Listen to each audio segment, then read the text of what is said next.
Alors, je vais commencer déjà par vous citer toutes les personnalités qui sont là ce soir. Monsieur le Président du Sénat, Gérard Larcher, merci de votre présence. Madame la ministre de l'Égalité entre les femmes et les hommes et de la lutte contre les discriminations, Aurore Berger, qui est représentée par Madame Anne-Sophie Ronseret, députée, encore suppléante, mais pas pour longtemps. Voilà. Monsieur le sous-préfet, qui n'a pas pu être là ce soir, Monsieur Nicolas Vente, qui est représenté par Monsieur Nicolas Poët, secrétaire général de la sous-préfecture. Monsieur le président de la carte et conseiller régional d'Île-de-France, Thomas Gourland, cher ami, merci d'être là. Madame Coron, directrice départementale de la DDT, n'a pas pu être là ce soir. Elle est représentée par Madame Moulin, qui est dans un coin, je ne la vois pas d'ici. Mesdames et messieurs, chers collègues maires, adjoints et conseillers municipaux, mesdames et messieurs les conseillers municipaux jeunes, monsieur le colonel Alain Populaire, qui représente le général Clément, comité de la Légion d'honneur des Rambouillets. Merci, colonel. Monsieur le colonel Roche, et mesdames et messieurs les officiers et gendarmes des forces de gendarmerie, du peloton d'autoroute, de la BR et de la BT. Merci d'être avec nous. Mesdames et messieurs les officiers et sapeurs-pompiers des services de secours et d'incendie, mesdames et messieurs les agents de la police municipale, monsieur le curé Laurent Chanon, mesdames et messieurs les artisans et commerçants, mesdames et messieurs les présidents d'associations, madame la proviseure adjointe du lycée Louis Bascan à Rambouillet, madame la principale et les enseignants du collège, mesdames et messieurs les directrices et enseignants des écoles, mesdames et messieurs les agents de la commune, chères Arnolfiennes, chers Arnolfiens, et vous tous ici présents. C'est avec une immense joie et une grande fierté que je m'adresse à vous en ce début d'année 2025. Ce moment que nous partageons chaque année est une occasion précieuse de vous adresser mes plus sincères remerciements. Merci.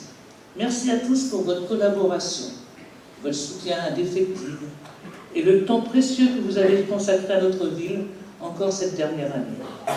Ensemble, nous avons su avancer, bâtir et faire progresser chacun des projets que nous avions lancés et que nous aurons l'opportunité de poursuivre en 2025 avec la même détermination et la même passion.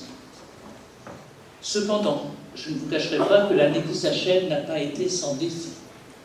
À peine sortis de la crise sanitaire mondiale, nous avons été confrontés à une situation historique, une guerre aux portes de l'Europe. Cette tragédie a entraîné, volontairement ou non, une crise énergétique qui pèse lourdement sur nos économies. À cette crise énergétique s'est ajoutée une situation économique tendue, marquée par le ralentissement des ventes immobilières qui avaient connu un essor ces dernières années. Cette dynamique, à son tour, a eu un impact direct sur les finances de notre département, dépendant à 50% de ses revenus. L'inflation galopante, la crise politique nationale et les blocages institutionnels, empêchant même le vote d'un budget, sont venus complexifier encore davantage ce tableau déjà chargé. C'est dans ce contexte où les défis semblent se multiplier que nous devons faire preuve de résilience. Ce soir, je ne suis pas là pour céder au fatalisme. Je suis ici pour vous rappeler que malgré les embûches, nous avons toujours su trouver notre chemin en utilisant toutes les astuces pour réaliser nos projets, et ce, dès le début de notre mandat. Ce futur, nous le construirons ensemble en misant sur notre union, notre intelligence collective et notre volonté de dépasser les défis. Cette année encore, toutes nos animations ont rencontré un succès sans précédent. La fête de la ville a rassemblé petits et grands dans un élan de convivialité. La fête de la musique a réuni des talents locaux et des mélodies venues enchanter nos mains. La fête nationale, pleine de ferveur et de joie partagée, a brillé dans nos cœurs. Et que dire du forum des associations, ou encore de la brocante, du marché et des animations de Noël, des concerts et du salon d'art. Autant de moments forts qui ont ponctué notre calendrier et renforcé notre sentiment d'appartenance à une communauté solidaire et festive. Nos agents du service technique aussi ont été mis à l'épreuve, à chaque événement. Je vous exprime ma profonde gratitude, messieurs. Mais rien de tout cela n'aurait été possible sans le concours précieux de nos associations. La CASA, acteur clé de la brocante, s'est une fois de plus illustrée par son dynamisme. D'autres associations comme l'USSA, la Société musicale, Saint-Arnaud Randonnée, Art Passion, les ateliers artisanaux, et je ne peux les citer toutes, ont également joué un rôle déterminant dans l'organisation de la fête de la ville et d'autres rendez-vous incontournables. Merci à nos policiers municipaux, à nos bénévoles et à vous, habitants, pour votre belle énergie collective et votre créativité. Alors, une fois de plus, merci à toutes et tous, et merci à Clémence, que vous pouvez applaudir, la chef d'orchestre de toutes les radios.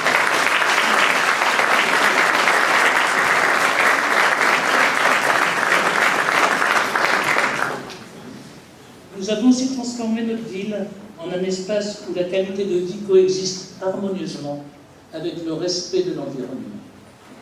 L'ALE, nos parcs, nos jardins et le fleurissement de la ville sont désormais des exemples vivants de cette transformation. Les chemins réaménagés pour tous, avec une accessibilité adaptée aux personnes à mobilité réduite, et les espaces fleuris ne sont plus les mêmes. Ils sont devenus des lieux où il fait bon se promener, respirer et profiter d'un environnement plus sain. Cette année, nous poursuivrons et consoliderons cet effort sous l'œil attentif et bienveillant d'Annick. Voilà.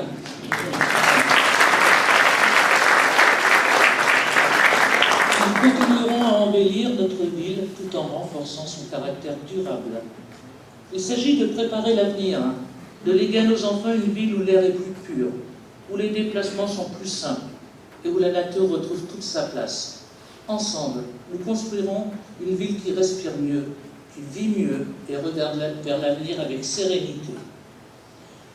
Dans le même esprit, améliorer le cadre de vie et réduire nos dépenses énergétiques, nous avons trouvé des solutions réalistes et adaptées pour éclairer la ville.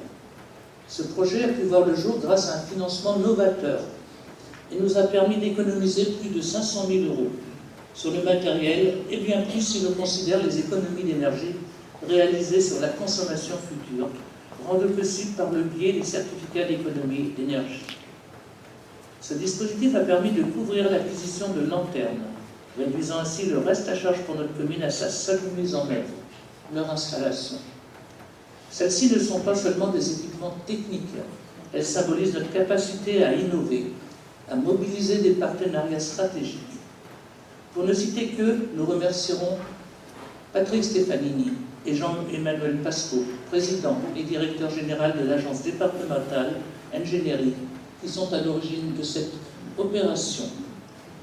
Elles éclaireront nos rues, certes, mais elles illumineront également notre engagement en faveur de la transition énergétique, écologique et respectueuse des ressources publiques et de la production à partir d'énergies renouvelables, comme la géothermie et le photovoltaïque que nous développons systématiquement.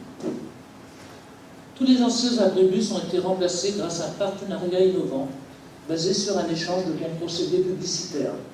Ce projet a été mené avec le concours de la société Visiocom, qui s'occupait déjà de la gestion des piles usagées. Grâce à ce partenariat, nous avons pu rénover nos équipements urbains, les panneaux d'affichage publicitaire et installer 2 nouveaux journaux électroniques à la mairie et à l'angle de l'avenue Henri Griveaux, tout en préservant nos finances. Ces nouveaux dispositifs modernes permettent désormais d'afficher les événements de la ville et des associations, pour le grand bénéfice des habitants et des visiteurs de passage. Nous avons également repensé nos supports écrits. L'éclair. Votre mensuel municipal devient un vrai magazine, magnifié pour vous offrir un contenu plus riche et détaillé. Et sa production sera aussi partiellement financée par de nouvelles pages publicitaires. Je tiens à remercier chaleureusement l'équipe de communication de la ville, Gilles et Alain, qui ont piloté ces projets avec créativité et passion. Leur développement leur a permis de moderniser notre façon de partager l'information, tout en respectant l'identité de notre commune. Merci également à Stéphane, qui est ici, qui va se lever.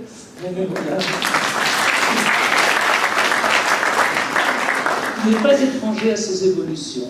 À Annick, je l'ai déjà présenté, pour ses pages environnement et à tous les élus qui ont contribué à cette réussite. Vous l'aurez compris, cette année sera bien plus qu'une simple étape dans l'histoire de notre commune. En 2025, nous entrerons dans une phase décisive, marquée par le début des grands travaux qui définiront le village de notre commune pour les années à venir. Ces projets, que nous avons portés ensemble avec ambition et rigueur, toucheront tous les aspects de la vie locale. Logement, infrastructures, espaces verts, éducation et bien d'autres domaines essentiels à notre quotidien. Les travaux des nouveaux vestiaires du stade de foot sont en cours et devraient être terminés juste à la fin de mon discours, c'est-à-dire fin février. Ces infrastructures modernes offriront à nos sportifs des conditions optimales pour briller, se dépasser et nous rendre fiers. À peine terminée, nos équipes envisagent la construction de cours dédiés au paddle, ce sport captivant qui séduit de plus en plus de passionnés dans notre région. Le projet du champ de pommier, bien que parfois retardé, avance aujourd'hui à un rythme prometteur. Grâce à la reprise des travaux, nous travaillons avec pour objectif des livraisons d'ici l'été 2025. Ce retard, bien que regrettable, a cependant permis une avancée majeure. Le financement de la moitié de l'aménagement des voiries par le bailleur I3F, un investissement qui n'était pas prévu initialement, mais qui témoigne de notre capacité à mobiliser des partenariats efficaces pour mener à bien nos projets. La création d'une centre piétonne offrira un espace sécurisé et convivial pour les déplacements doux. La mise en place d'un éclairage public moderne garantira un environnement plus accueillant et l'aménagement des rues adjacentes viendra renforcer la sécurité et l'accessibilité pour tous. Mais notre vision ne s'arrête pas là. Dès 2025, nous poursuivrons cet effort avec la réfection complète des voiries entourant le champ de pommier. Nous irons plus loin en créant plus de 50 nouvelles places de stationnement, une réponse concrète pour préserver la qualité de vie et la tranquillité de tous les riverains. Je tiens à saluer tout particulièrement l'engagement et la direction attentive d'Arnaud et de Laurent Talon, qui ont joué un rôle clé dans la réussite de ce programme. Leur dévouement et leur rigueur ont été des atouts précieux à chaque étape. Et bien sûr, je ne peux oublier de remercier Louis Caillot, dont la gestion quotidienne et l'implication constante dans ce projet, comme dans tant d'autres, sont la preuve d'un sens profond du service public. Vous n'avez sans doute pas manqué de remarquer les transformations en cours sur l'avenue Henri Griveaux. La démolition des tristes bâtiments marque le début de la revitalisation de notre centre-ville et va redonner vie à cet espace stratégique de notre commune. Ces travaux de démolition, conduits de main de maître par les équipes de l'EPFIF, établissement public foncier d'Île-de-France, se sont déroulés avec une grande précision et efficacité. Je tiens à exprimer toute ma gratitude à Thomas Lurson et Vincent Le Gallic, qui nous accompagnent depuis le début de notre mandat avec un engagement et une expertise exemplaires. Les travaux de construction débuteront dès le printemps. À la place des bâtiments démolis, nous érigerons une structure moderne et fonctionnelle, comprenant un ensemble de logements, un parking public de 20 places, conçu pour faciliter l'accès au commerce. 2 nouveaux espaces de vie verront le jour avenue Henri Griveaux, témoins de notre volonté de transformer notre ville en un véritable centre d'échange, de convivialité et de rencontre. D'un côté, nous allons créer une terrasse couverte à proximité de la nouvelle brasserie, un lieu pensé pour vous permettre d'en profiter pleinement, quelle que soit la saison. De l'autre côté, le haut de la rue sera transformé en une halle de marché, un espace qui s'impose déjà comme un rendez-vous incontournable. De nouveaux commerçants nous ont rejoints, fromagers, bouchers, poissonniers, fleuristes, et nous continuerons d'en accueillir davantage. Nous voulons rendre cet espace plus pratique et attractif pour les commerçants, avec les précieux conseils et les contacts de Claude, qui est par là-bas.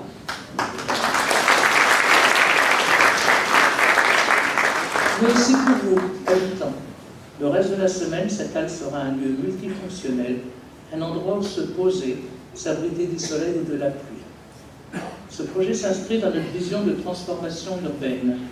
Il vise non seulement à améliorer la qualité de vie des habitants, mais aussi à renforcer l'attractivité et la convivialité de notre commune.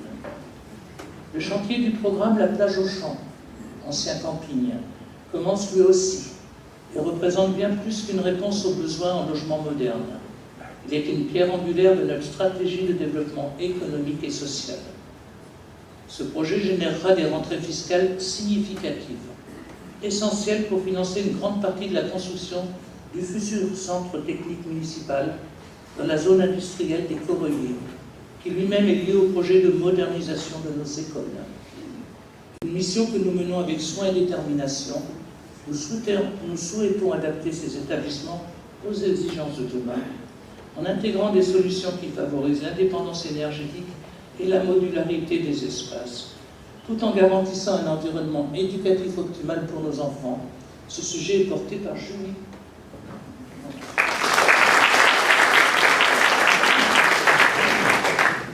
L'analyse des besoins et le cahier des charges de ce projet ambitieux sont déjà finalisés.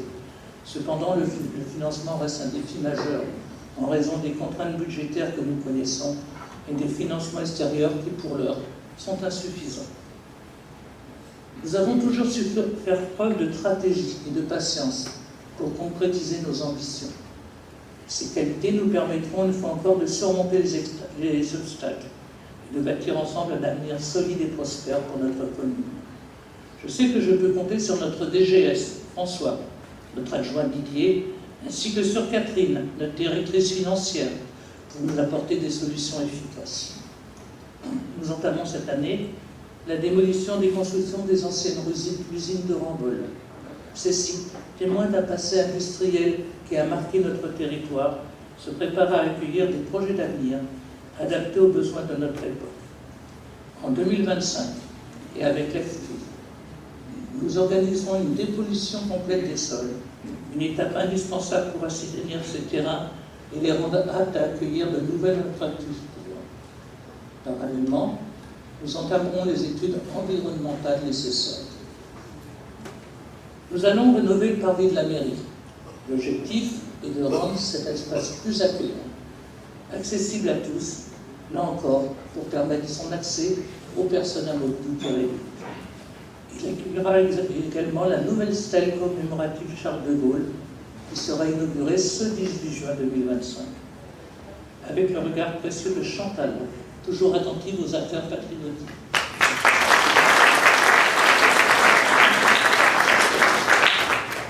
Nous pouvons être fiers aussi d'avoir respecté l'un de nos engagements les plus ambitieux, la construction de la maison médicale dédiée à la mémoire du docteur André Locher, une figure emblématique de notre communauté dont l'héritage continue d'inspirer notre action. Ce projet essentiel pour garantir un accès de qualité aux soins de proximité n'aurait pas pu voir le jour sans le soutien de M. Pierre Bélier, président du département, que je tiens à remercier chaleureusement.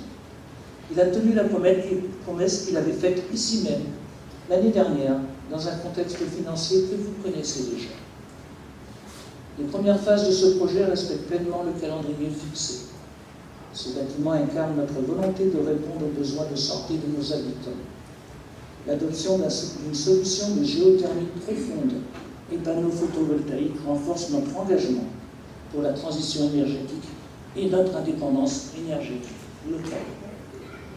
Mais cette maison médicale n'est pas seulement un lieu pour aujourd'hui. Elle a été pensée pour l'avenir. Elle est conçue pour être évolutive et pourra accueillir un étage supplémentaire si le nombre de praticiens et de métiers médicaux devait continuer de croître. À ce jour, 17 praticiens ont manifesté leur désir de rejoindre ce lieu, qui deviendra un centre essentiel pour les habitants de notre commune. Parmi eux, nous comptons 3 médecins généralistes sur les 5 places disponibles, 6 infirmières, une sage-femme, un relaxologue, un orthophoniste, 2 kinésithérapeutes, une ostéopathe, une psychothérapeute et une podologue. Un programme 2025 encore ambitieux, chargé d'espoir et d'actions concrètes, qui fait un véritable cabinet à la conjoncture difficile que nous traversons. Ce programme est le reflet de notre engagement collectif, le vôtre et le nôtre, dont je vous parlais au début de ce discours. Permettez-moi de vous adresser un merci sincère. Merci pour votre soutien, Merci pour votre engagement et merci pour votre solidarité, si fortement ressentie lors des épreuves que nous avons partagées, notamment durant les intempéries, inondations ou chutes de neige. Je tiens à saluer avec gratitude les services de la mairie qui, une fois encore, ont fait preuve d'une mobilisation exemplaire. À l'accueil, à la communication, aux services techniques et à leur secrétariat, aux services entretien et bien sûr aux élus, je leur dis bravo pour leur disponibilité et leur dévouement. Je salue également le courage et la réactivité des pompiers, des gendarmes, des policiers municipaux et des agents des services de l'eau, la GEMAPI de Rambouillet Territoire, qui se sont tenus prêts à agir pour protéger notre commune et ses habitants. J'en profite pour remercier les équipes de restauration d'Isabelle, qui sont toujours disponibles, comme lors de l'accueil des naufragés de l'autoroute, et qui ont mis tout leur savoir-faire ce soir au service de ce merveilleux buffet préparé pour nous. Un remerciement tout particulier à M. Gérard Larcher, dont la mobilisation et l'appui constant sont pour nous une source d'inspiration et d'énergie. Son soutien notamment pour que notre ville retrouve son classement en zone B1, si essentiel à son développement, est une marque d'attention et de vision dont nous lui sommes profondément reconnaissants. Permettez-moi de remercier la préfecture, et tout particulièrement M. Nicolas Vente, qui, à peine arrivé parmi nous, témoigne déjà d'un engagement sans faille au service de notre quotidien. Nous savons pouvoir compter sur sa capacité à comprendre les enjeux complets de notre territoire et à accompagner avec discernement les projets qui façonneront l'avenir de notre commune. Comme Mme Florence Gilbert, notre ancienne sous-préfète, dont l'écoute attentive, la disponibilité remarquable et le dévouement exemplaire ont marqué notre collectivité. Un grand merci également à la région Île-de-France, qui fait preuve d'un soutien exceptionnel. L'effort qu'elle s'apprête à réaliser pour reconsidérer le front vert à Saint-Armand-Ligny témoigne de son engagement pour le développement harmonieux de notre territoire. Je veux aussi rendre hommage au département qui, malgré des défis significatifs, a su tenir sa promesse en faveur de la maison médicale. J'ai toute confiance qu'il saura surmonter ces difficultés pour continuer à nous accompagner dans les projets à venir. Et comment ne pas mentionner la communauté d'agglomération Rambouillet Territoire et son président Thomas Gourland, qui a su trouver les financements manquants, notamment pour concrétiser la construction des vestiaires du terrain de foot. Il est également à nos côtés pour l'avenir de l'avenue Henri Griveaux et pour imaginer les équipements sportifs de demain, en commençant par les infrastructures dédiées au paddle. Mes amis, grâce à ces partenariats solides et précieux, nos idées trouvent la force de devenir des réalisations concrètes au bénéfice de tous les habitants. Ensemble, nous formons une alliance exemplaire, unie par une ambition commune, bâtir un avenir ambitieux, durable et harmonieux. Merci à vous tous pour votre confiance, votre dévouement et votre fidélité. Ensemble, rien n'est impossible. C'est avec une grande fierté et beaucoup d'espoir que je vous adresse mes meilleurs vœux pour 2025. Que cette année soit pour vous et vos proches une année synonyme de santé, d'épanouissement et de sérénité. Nous avons devant nous de nombreux défis, mais aussi des opportunités formidables. Ensemble, grâce à votre engagement, votre solidarité et votre confiance, nous continuerons à bâtir une commune qui reflète nos valeurs, une ville unie, dynamique et résolument tournée vers l'avenir. Je remercie nos familles qui supportent nos nombreuses absences. Je remercie Virginie, ma fidèle assistante de cabinet, Sarah et tout le personnel communal, qu'il soit administratif, technique, restauration, entretien, animation, cinéma et police municipale. Je vous remercie toutes et toutes pour votre soutien. Ensemble, faisons de 2025 une année d'accomplissement et de joie partagée. Je vous souhaite une très belle année 2025 pour chacun d'entre vous. Merci.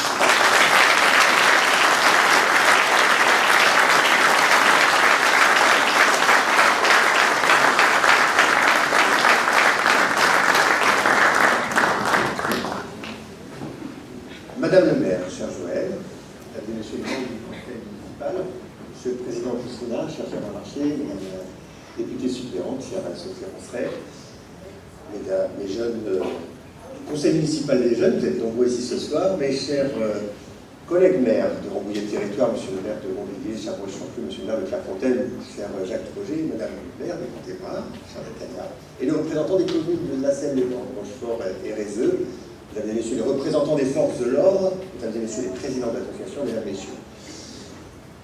Alors je ne pouvais pas manquer d'être ici au vœu de Saint-Arnoux ce soir, cette année, tout particulièrement car je voulais saluer déjà l'exceptionnel bilan qui est celle de votre équipe, celui de votre équipe, madame le maire, depuis que vous êtes en responsabilité pour dire que Saint-Arnoux est une ville en pleine dynamisme, en pleine action, et j'y reviendrai en fin d'intervention. Mais aussi saluer l'immensité des projets qui viennent de vous être décrits, c'est absolument énorme, pour pouvoir relancer la ville de Saint-Arnoux en Yvelines, qui est un pôle de développement très structurant de Rambouillet-Territoire. Au-delà de ça, signifiez devant vous l'exceptionnelle collaboration que Rambouillet-Territoire, les services et les élus mènent avec vous-même, madame le maire, l'ensemble de vos adjoints, car on travaille vraiment main dans la main pour traiter l'ensemble des sujets qui sont entre nos mains, entre Rambouillet-Territoire et la commune, parce qu'on se partage les responsabilités. Cette exceptionnelle collaboration, je reprendrai les mots du philosophe Jean Gaudin qui dit « il n'est de richesse que d'homme », pardonnez-moi, il n'est de richesse que d'homme. Eh bien, ce mot s'applique parfaitement à l'état d'esprit qui règne au sein de notre agglomération. Notre agglomération, c'est 36 communes, 67 conseillers communautaires, 36 maires bien évidemment, et je me salue tous les jours le fait qu'on porte tous unanimement la même volonté, c'est de faire en sorte de conserver l'exceptionnelle qualité de vie de notre territoire, ce pourquoi vous êtes bien à Saint-Arnoux, ce pourquoi on est bien à Clairefontaine, à Longvilliers, à Pontévrard, pour ne citer que vous, le maire présent, mais sur toutes les autres communes. C'est ça qui nous anime, c'est ça qui porte nos décisions, et on s'est laissé de côté, en fait, toutes les logiques partisanes, toutes les, peut-être, éventuelles appartenances politiques, c'est pas le sujet ici, le sujet c'est vous, le sujet c'est nos entreprises, le sujet c'est nos habitants, pour que vous y soyez le mieux. Alors on travaille sur le développement économique, pour évidemment créer plus de richesses, plus d'emplois, plus de développement ici, tout simplement pour que vous ayez le travail plus près de chez vous. Faire en sorte que vous n'ayez pas besoin de prendre les transports, je reviendrai dans quelques instants, pour aller chercher votre emploi, mais le trouver au plus proche d'ici, créer de la valeur ajoutée, de la richesse territoriale, parce qu'il n'y a pas de miracle, mesdames, messieurs, la richesse, elle provient de l'esprit d'entreprise, et s'il n'y a plus d'entreprise, il n'y a plus de richesse, il n'y a plus de richesse, il n'y a plus de service public. C'est aussi simple que ça. Donc on travaille ardemment là-dessus, on travaille sur le développement du transport et de la mobilité. Rambouillet-Territoire est la communauté d'agglomération la plus vaste des Yvelines, voire quasiment la plus vaste de l'Île-de-France en superficie. Ce n'est pas la plus nombreuse, on n'est que 80 000 habitants, mais on est le plus étendu.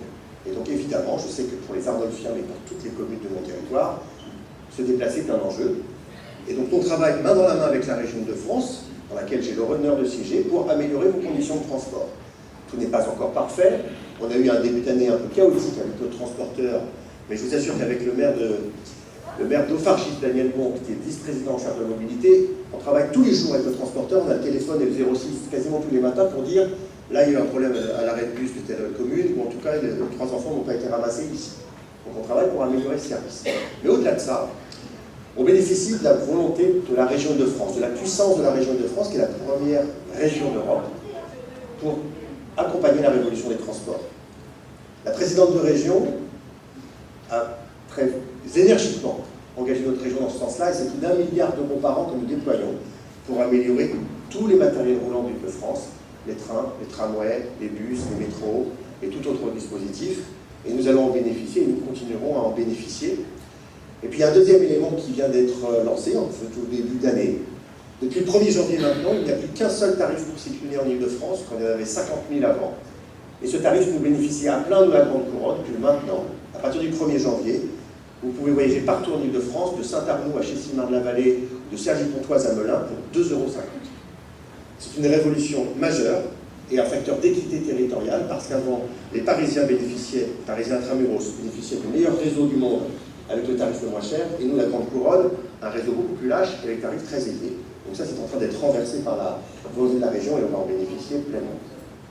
Le troisième volet qui nous occupe, c'est le déploiement du service public. Nous avons donc le conservatoire Pierre-Miguel-Fournier qui est ici à Saint-Arnoux, je crois qu'il donne pleinement satisfaction, sous la vice-présidence de Janine Desmichelis, maire d'Orphin. Nous avons évidemment l'ensemble des équipements sportifs que nous avons déployés et que nous déploierons, je le dirai dans quelques instants également. Mais aussi, je vais vous annoncer ce soir que nous allons déployer la maison de la randonnée, portée par l'Office de tourisme communautaire, et dont l'antenne, l'implantation sera ici à Saint-Arnoux, juste à côté d'ici. Vous connaissez le local, il va être réhabilité, et on va avoir des départs de randonnée pédestre partout sur le territoire qui partiront d'ici. Et Saint-Arnoult sera identifié comme le dépôt de notre subdivision. On poursuivra notre projet de développement, notre agglomération va bien, et dans le mandat prochain, on se saisira du sujet des équipements sportifs au sens large du terme, parce qu'une ville comme Saint-Arnoult, comme Ably, comme le Perret-en-Yvelines ou comme les Essarts-le-Roi possèdent des beaux équipements sportifs, et souvent on accueille bien plus largement que les Arnolfiens, Saint-Arnoult, dans les équipements sportifs. Et en fait, c'est un sujet intercommunal. Il est un peu surprenant de se dire que c'est vous, Arnolfiens, qui portez la charge financière de ces équipements sportifs et qui bénéficient aux communes limitrophes. Il y a une réflexion à mener pour faire en sorte que l'être en territoire aide ces communes à porter ces équipements sportifs. Enfin, je terminerai sur un sujet qui est l'aménagement du territoire. Vous l'avez évoqué il y a quelques instants, Madame le maire, concernant la ZAC de la Fosse aux Chevaux. C'est un exemple sur lequel je peux tirer la pelote. La zone de la Fosse aux Chevaux est une des deux poumons économiques de Saint-Arnoult. On a la volonté commune, déterminée ensemble, de pouvoir la développer, d'accueillir le développement des entreprises qui y sont, notamment l'entreprise Krone, qui est sur place, un fleuron du monde agricole, et nous travaillons de concert pour faire en sorte que cette volonté de développement, on l'accompagne. Maintenant, on s'est retrouvé confronté à une problématique. La région veut absolument nous aider à développer la grande couronne francilienne. Nous faisons partie du 4e pôle de développement de l'Île-de-France à l'échelle 2050. Mais on est un peu gêné parce qu'il y a des problématiques de front vert. Je vous passe la technique, mais ça veut dire qu'à la fois on veut se développer, mais on ne peut pas se développer horizontalement. Donc on est en train de travailler, et je sais que la région, et j'y travaillerai également, qu'on puisse dénouer cette problématique pour enfin pouvoir répondre à vos attentes, créer de l'emploi proche de chez vous, aider nos entreprises à se développer et bien sûr créer de la richesse territoriale. Alors je profite de cet exemple et je terminerai par là pour vous dire que ça, ce que je viens d'évoquer très succinctement, c'est le quotidien de votre maire, de votre équipe municipale, tous les jours. Tous les jours, parce que notre pays adore multiplier les normes, les couches législatives, les couches réglementaires, les problématiques financières, il est de plus en plus difficile de faire émerger des projets. Et je le dis régulièrement, en moyenne maintenant, entre le moment où une équipe municipale porte un projet, ce souvent pourquoi vous les avez élus, entre le moment où ils portent l'idée et le moment où ils coupent le ruban, ça faut compter 6 ans. C'est-à-dire souvent sur le mandat auquel vous attendez des résultats, il ne se passe pas grand-chose. Ça, c'est un mal très français. Donc il faut absolument, et je sais que M. le Président du Sénat est très attentif à ça, je sais qu'à l'Assemblée également, il faut qu'on arrête de ligoter nos élus locaux. On arrête de les empêcher d'avancer, parce que vous leur avez confié mandat et vous attendez des résultats, et c'est normal. Donc il faut qu'on dénoue ça, qu'on donne de la liberté aux maires pour pouvoir agir, pour faire confiance, parce que c'est eux qui portent la légitimité territoriale, c'est eux qui tiennent la République depuis des années maintenant, encore là, sur ces derniers mois, on n'a pas de budget, on n'a pas de plusieurs gouvernements, et c'est finalement les maires, les élus locaux qui tiennent la République. Donc il faut leur donner des marges de manœuvre pour pouvoir avancer, c'est un travail du quotidien. C'est malgré toutes ces difficultés, les maires continuent à avancer. Malgré toutes ces difficultés, vous avez un programme d'action là maintenant et pour les années à venir qui est formidable. De ce que j'appelle de mes voeux, c'est vraiment qu'on les libère et qu'on leur laisse la marge de manœuvre. Et pour cela, mesdames, messieurs, il faut qu'on accepte, nous, Français, d'arrêter de tout réglementer. Il faut qu'on se donne des marges de manœuvre, il faut qu'on arrête de demander des normes partout, de s'empêcher d'agir. Il faut réaffirmer le principe de liberté contre le principe de précaution. Ce principe de précaution est assez délétère quand on le fait descendre partout dans les institutions. C'est ça qu'il faut qu'on combatte. Et la dernière chose, il faut simplement aussi qu'on arrête de trop demander à la fonction publique. J'ai la chance de pouvoir voyager partout dans le monde par mon métier, et je peux vous assurer que une chose me saute aux yeux régulièrement, c'est que nous en France, on adore, à chaque fois qu'on a un problème particulier, de se dire mais que fait le maire, que fait son adjoint, que fait la région, que fait le département, que fait l'agglo, bref, que fait la fonction publique. Alors mesdames et messieurs, il n'y a pas de miracle.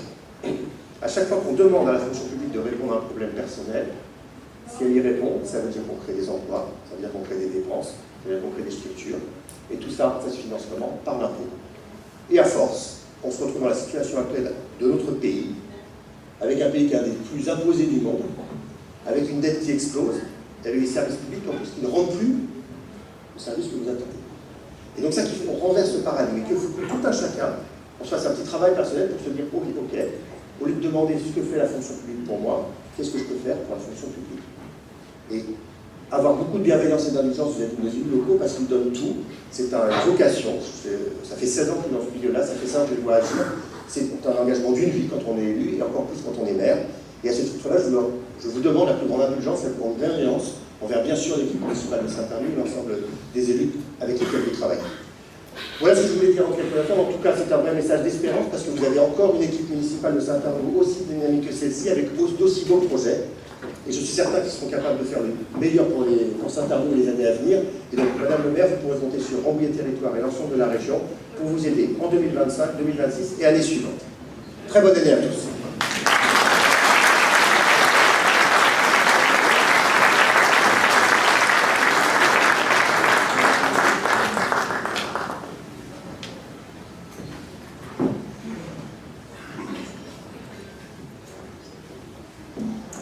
Madame la maire, cher Joël, Monsieur le président du Sénat, Monsieur le secrétaire général de la sous-préfecture, cher Nicolas, Monsieur le président, président Rambouillet Territoire, et conseiller régional, Mesdames et Messieurs les maires du territoire, Mesdames et Messieurs les élus, ici présents, Colonel Roche, Messieurs les représentants des forces de l'ordre et de secours, mon père, que j'ai aperçu, qui est dans la salle, Monsieur le représentant du général Clément, Mesdames, Messieurs, et nos jeunes du conseil municipal que j'ai failli oublier.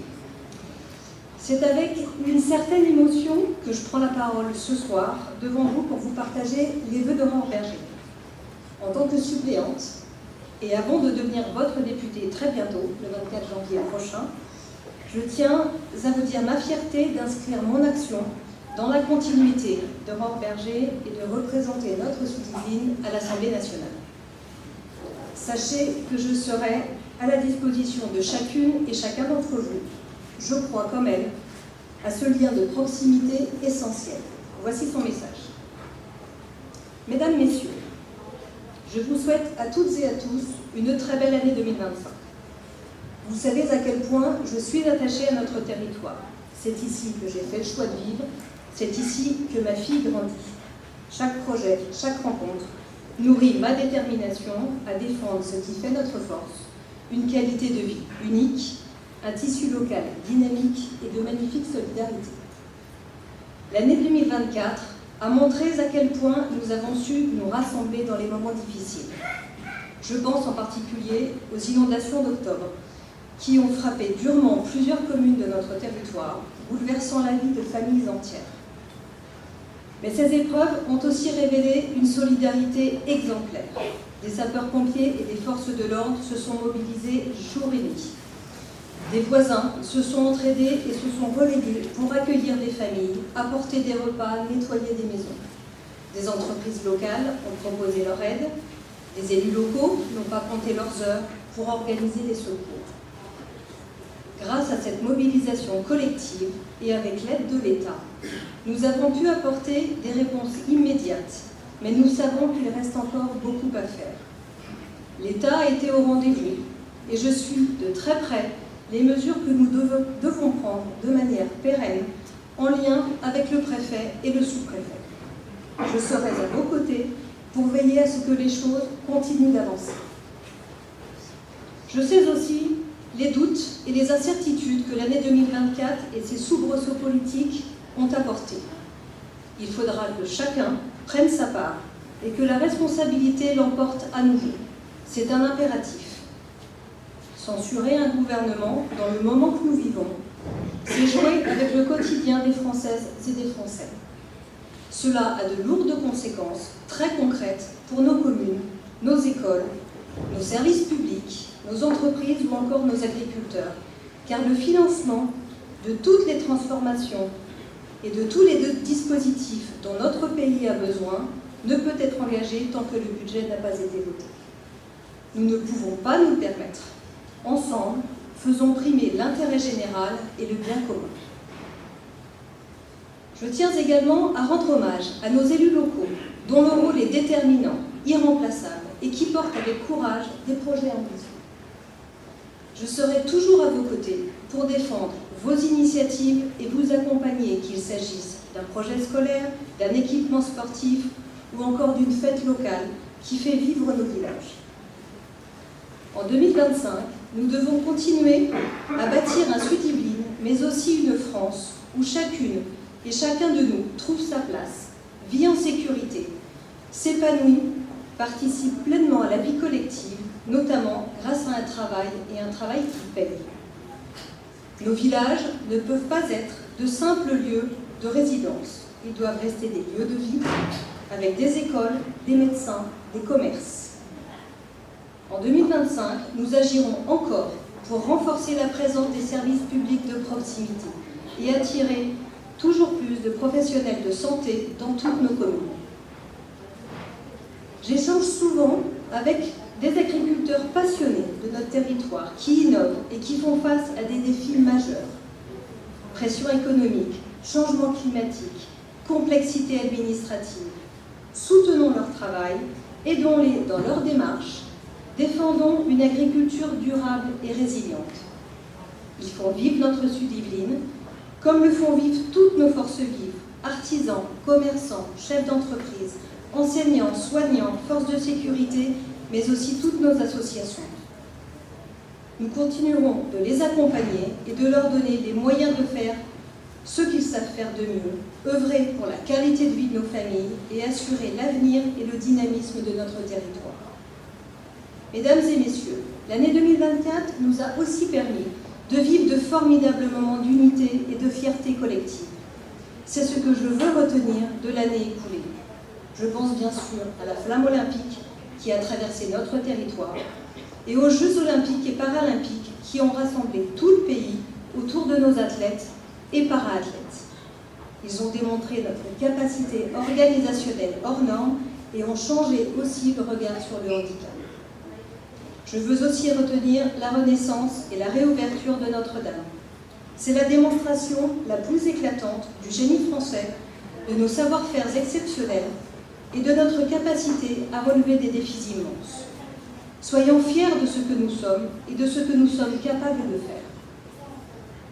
Député comme ministre, vous savez que vous pouvez compter sur mon engagement personnel et ma disponibilité, en lien demain avec notre députée Anne-Sophie Roncelet.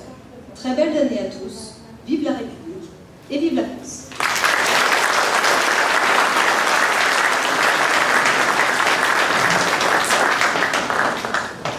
Madame le maire, mes chers collègues, adjoints et conseillers municipaux de Saint-Arnoul en Yvelines, Madame la députée suppléante, vous allez découvrir les joies de l'Assemblée nationale à partir de la semaine prochaine. C'est assez bruyant, agité, vivant, parfois un peu trop, pour ma vision de la démocratie. Monsieur le Président de Rambouillet Territoire et conseiller régional, mes chers collègues maires, maires adjoints, conseillers municipaux, monsieur le vice-président de la Société d'entraide de la Légion d'honneur, et puis permettez-moi de saluer ici le colonel Roche qui commande le groupement de gendarmerie des Yvelines, particulièrement à l'œuvre dans l'année 2024, mais particulièrement aussi à l'œuvre au quotidien dans la relation avec les communes. La gendarmerie a une responsabilité particulière sur les territoires, et pas que sur les territoires ruraux d'ailleurs, d'être celui ou le corps qui fait respecter l'état de droit, qui assure la sécurité, ce qui permet de saluer les officiers et les sous-officiers qui, au contact, dans les brigades, dans les pelotons, sont les acteurs de cette sécurité. Je voulais vraiment vous remercier. Je voudrais saluer les sapeurs-pompiers, le lieutenant qui est ici, et vous tous qui vous êtes mobilisés dans des moments qui ont été particulièrement aussi intenses depuis les Jeux Olympiques jusqu'aux inondations.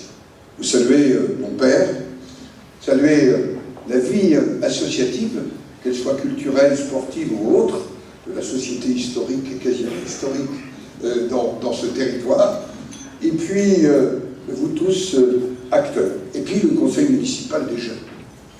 Alors je prends un engagement d'abord, ce sera mon engagement. Je les invite au Sénat, c'est le 150e anniversaire, à venir découvrir une assemblée qui incarne des collectivités territoriales de la République. Et donc, je demanderai à ce qu'on les prépare à ce que ça signifie, mais ce sera avec un grand honneur. Mesdames et messieurs, quand je viens dans les communes, comme sénateur des Yvelines, je me dis que la République a bien de la chance d'avoir 35 000 communes, qui sont des lieux de proximité, de cohésion et de vie. Et en écoutant votre maire, et je voulais être là ce soir, pour rendre hommage à elle, à son équipe municipale, parce que des dossiers ici compliqués, on a eu sans doute la quintessence, avec une autre commune que je ne citerai pas, dans une autre partie du département. Madame la future députée, entre Lois-et-Rue, Scott, et ça il va s'en occuper, schéma directeur, loi climat-résilience, il y a des réalités qui sont aujourd'hui la quadrature du cercle. Et Madame la maire, vous avez dit pudiquement le zonage. Savez-vous que la notion de zonage paralysait toute la commune? Et que donc, aujourd'hui, si nous voulons redonner, cher Thomas Gourland, une vitalité particulière à notre pays, ça passera d'abord par les communes, par les départements et les régions. Et communes, dans le cadre des intercommunalités, c'est le levier numéro 1. Et vraiment, je voulais vous rendre cet hommage, parce que, je le dis devant le secrétaire général de la sous-préfecture, les sous-préfets successifs nous ont aidés, et comme le dit le sous-préfet, je ne peux dire que la loi, quand la loi n'est pas bien faite, il faut qu'on la réforme, Madame la députée. Il faut qu'on la fasse évoluer, ou en tous les cas, il faut qu'on obtienne des interprétations qui permettent d'avancer. Et en ces temps de pays fracturés, divisés, qui souvent plus s'insultent, eh bien je crois que nous avons une responsabilité particulière d'incarner dans nos communes, dans la diversité de ce qu'on peut penser, j'allais dire l'unité. Alors, l'année 2024, je le dis dans chacun de mes vœux, la reine Elisabeth l'aurait qualifiée d'année horribilis. Je n'avais jamais connu, comme j'ai une certaine stabilité, une continuité, la stabilité sur mes jambes, mais je n'avais jamais connu 4 gouvernements en un an. Le 20 décembre, nous n'avions pas de majorité, c'est le cas, mais nous n'avions pas de budget et pas de gouvernement. Mais en face, 3300 milliards de dettes. C'est ça notre réalité. Et puisqu'on vient de réexaminer le budget, enfin, de le reprendre au Sénat, parce que c'est au Sénat aujourd'hui que se tient la lecture du budget, j'espère que nos collègues députés pourront le voir après nous, on est dans le sens inverse de l'habitude. Eh bien, il faut savoir que nous inscrivons aujourd'hui, pour tenir l'année, 300 milliards d'emprunts sur des marchés où les taux d'intérêt, ils ont baissé pour vous, mais les taux d'intérêt n'ont pas baissé pour les gouvernements. Ce qu'on appelle, j'allais dire, de manière techno, le spread entre l'Allemagne et la France, il s'est encore élargi. Il est à près de 1% à la fin de cette semaine. Et que rien que ça va nous coûter 2 milliards de plus dans l'année. Vous allez examiner le projet de loi de financement de la sécurité sociale sur la base du projet du Sénat. Et d'ores et déjà, malgré tous les efforts que nous avons proposés, qui ne sont pas faciles, parce qu'on touche à un secteur majeur, nous inscrivons un déficit de 25 milliards. Voilà pourquoi il est impératif que nous dotions ce pays d'un budget avant la fin février. D'un budget qu'on appelle le projet de loi de finances, et d'un budget pour la sécurité sociale. Le projet de loi de finances, pardonnez-moi, la loi de programmation militaire ou la loi de sécurité intérieure, nous en avons besoin, y compris pour donner à nos forces de sécurité les moyens d'exercer leur mission. Voilà pourquoi j'appelle, au-delà des politiques, au-delà des parlementaires, à ce que chacune et chacun mesure ce qu'est l'intérêt du pays. Car c'est bien l'intérêt du pays que nous devons avoir en tête. Le général de Gaulle nous disait emprunter la voie des sommets, c'est plutôt moins encombré. Là, je souhaiterais que la France, un peu, pour quelque temps, s'élève plutôt vers les sommets. C'est moins encombré, c'est vrai, que certaines scènes auxquelles nous assistons. Puis l'année 2024 fut une année très difficile au plan international, de l'Ukraine au Proche-Orient, mais l'Afrique aussi. Avec quelques lueurs d'espoir depuis le début de cette année, l'élection au Liban d'un président après 2 ans, plus de 2 ans de vacuité du pouvoir, la nomination il y a 4 jours maintenant d'un Premier ministre. C'est un élément de rééquilibrage important. Et puis, je dois le dire, j'espère que la Syrie ouvre une nouvelle ère. Je dois vous dire que la période de M. Bachar el-Assad est une période d'horreur absolue. Mais je reste encore prudent et attentif à la situation des minorités. C'est un des sujets sur lesquels nous sommes engagés au Sénat. Toutes les minorités chrétiennes, et notamment kurdes, dans ce pays. Alors, l'année 2024, ça a été aussi une année heureuse. Madame la députée suppléante, le succès des Jeux olympiques et paralympiques, le succès aussi en termes d'inclusion qu'ont représenté les Jeux paralympiques, qui quelque part ouvrent au travail que nous allons faire, parce que en 2025, ce sera les 20 ans de la loi Chirac sur le handicap, qui a transformé profondément les choses. Ça a été une formidable mobilisation des bénévoles, des gens qui se sont engagés. Et je dois dire qu'on a montré que la France pouvait faire des choses exceptionnelles, pouvait être un pays accueillant. Et puis il y a la réouverture au culte de Notre-Dame de Paris, où, après l'extraordinaire et courageux travail des pompiers, des artisans, des entreprises, des artistes se sont succédés. Pas très loin d'ici, de l'autre côté, Saint-Rémy-de-Chevreuse. Si vous allez un jour revoir la couronne d'épines, vous verrez que le reliquaire, il a été façonné par des artistes et des artisans de la fondation de Coubertin, tout près d'ici. C'est aussi, quelles que soient nos convictions personnelles, comme une forme de transcendance de l'unité de la nation. Alors, je voudrais faire 3 vœux pour cette année. Le premier des vœux, c'est d'abord un vœu pour notre pays. Il faut que notre pays s'en sorte. Nous ne pouvons pas être l'avant-dernier en termes de dette de l'Union européenne. Il faut que notre pays, qui a une capacité à inventer, à créer, à être dynamique, j'allais dire, quitte les poisons de la division pour aller vers plus d'unité. Ce qui ne veut pas dire moins de débat ou moins de démocratie, mais plus d'unité et de capacité à faire ensemble. Mon second vœu sera pour nos collectivités territoriales. Monsieur le Président Rambouillet Territoire, vous parliez de simplification. D'ailleurs, le vœu que j'ai fait pour le nouveau Premier ministre, en lui rappelant qu'il était maire de Pau, et qu'il doit bien se rendre compte de la complexité de la tâche aujourd'hui d'être élu municipal et d'être maire.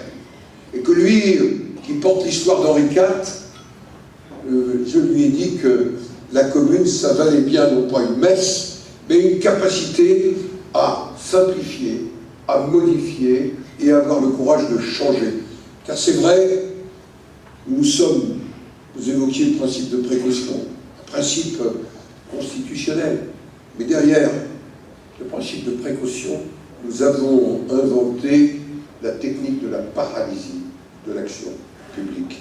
Et surtout, du coup, vous évoquiez le délai pour un projet, mais je peux le comparer.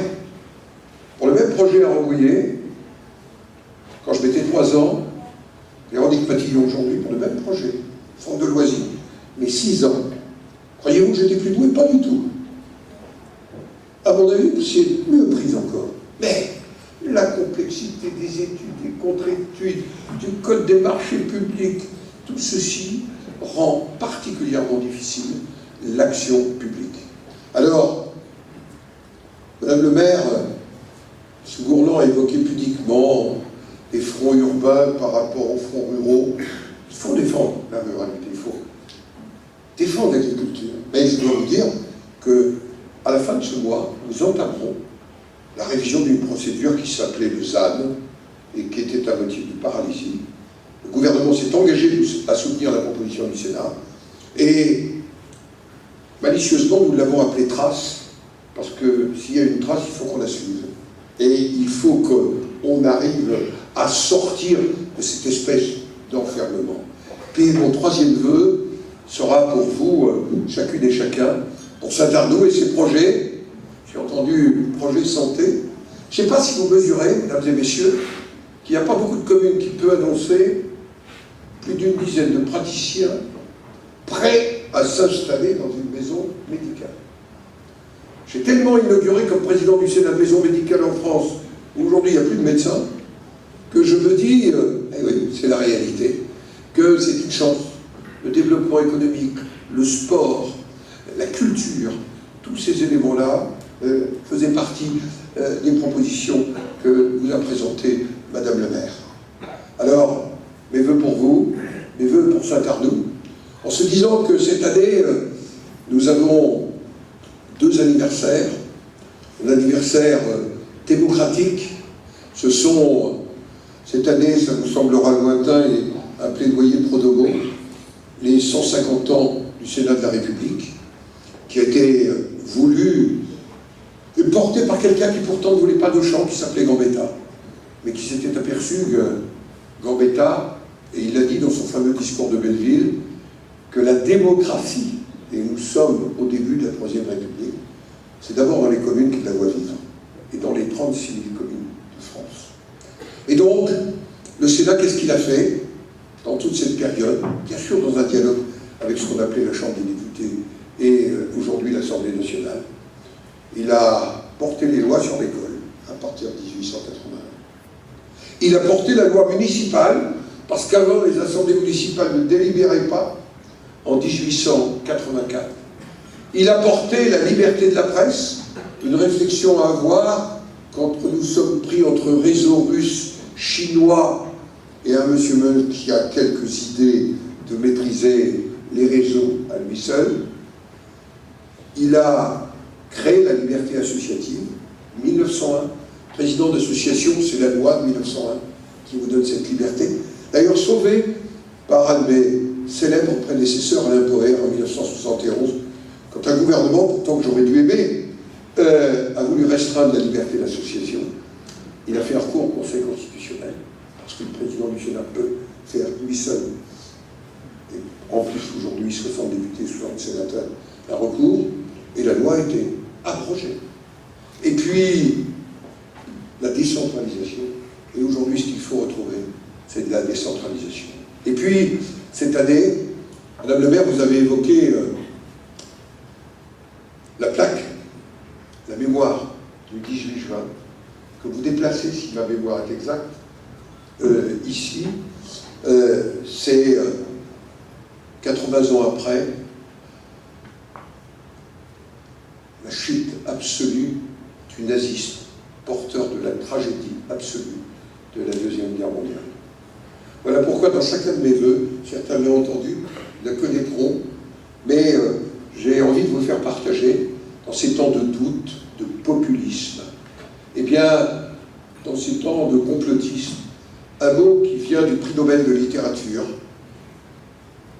de 1929, un Allemand, Thomas Mann, le premier qui avait dénoncé Hitler, d'ailleurs en 1929, celui qui fut chassé d'Allemagne en 1933, réfugié en Suisse, puis en France, puis en juin 40, il dut partir aux États-Unis, mais qui n'a jamais cessé d'envoyer des messages à ses compatriotes allemands, en dénonçant, il faut lire ce livre, la Shoah bien avant qu'on en ait une conscience collective, dès 42.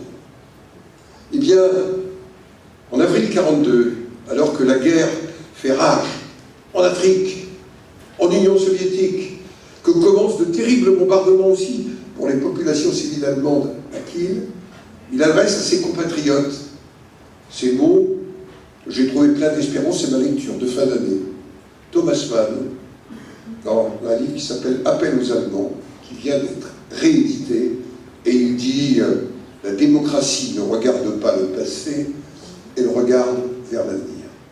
Alors j'ai envie de vous dire, pour cette année où nous devons sortir de nos divisions, où nous devons mettre notre pays en état de marche, je crois qu'il est important de se dire que la démocratie, ce n'est pas une valeur d'hier, ce n'est pas une valeur sur laquelle on doit renoncer, c'est une valeur dans laquelle le pouvoir du peuple, c'est aussi un peuple qui dialogue, qui partage, et des élus qui portent ce pouvoir du peuple en ayant pour ligne, pour crête, l'intérêt du pays, pour que vive Saint-Arnoult, vive la République et vive la France.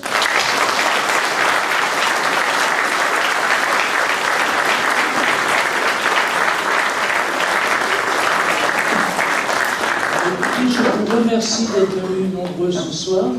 Je crois qu'après, nous allons ouvrir le buffet, mais je voudrais d'abord vous présenter tous nos jeunes conseillers municipaux.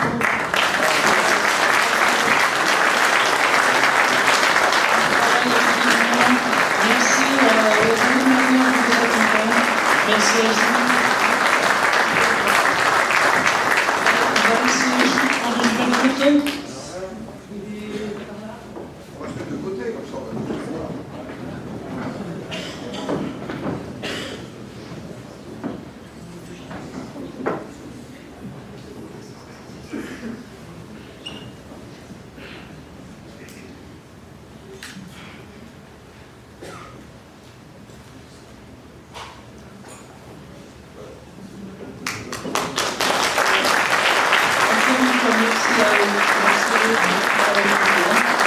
Et bien sûr, le rendez-vous est noté avec M. Larcher au Sénat, hein, on ne va pas l'oublier. Et puis, je vous invite maintenant à rejoindre les buffets qu'Isabelle a préparés pour vous tous. Merci à vous.